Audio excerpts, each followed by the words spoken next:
Shalom, friends.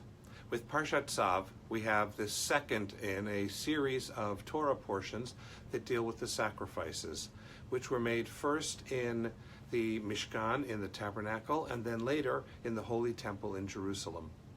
Now, what I want us to think about as we read these portions, they seem so archaic, they seem so removed. But the question is, how do you give back? How do you offer the range of human emotions in a way that others can receive them?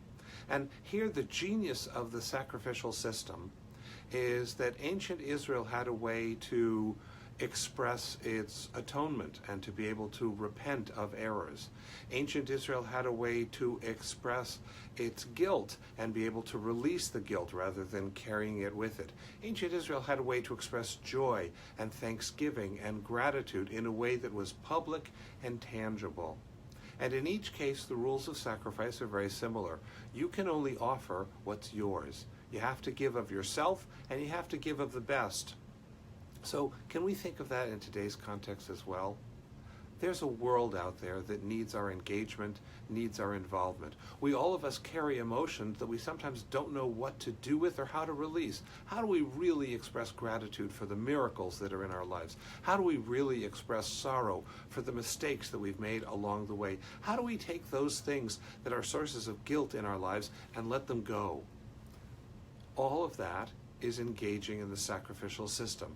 And the rabbis of old teach that when we read about the biblical sacrifices, we partake in them. It's our way of making the offering. So this week, as we read our Bibles, as we think about in our own hearts what it means to release those things we've been carrying, can we think about the genius of our ancestors and of an inspired tradition that gave them a physical way in the presence of their communities to be able to let go of guilt, to embrace joy, to celebrate with gratitude. And then let's go out and do the same, shall we?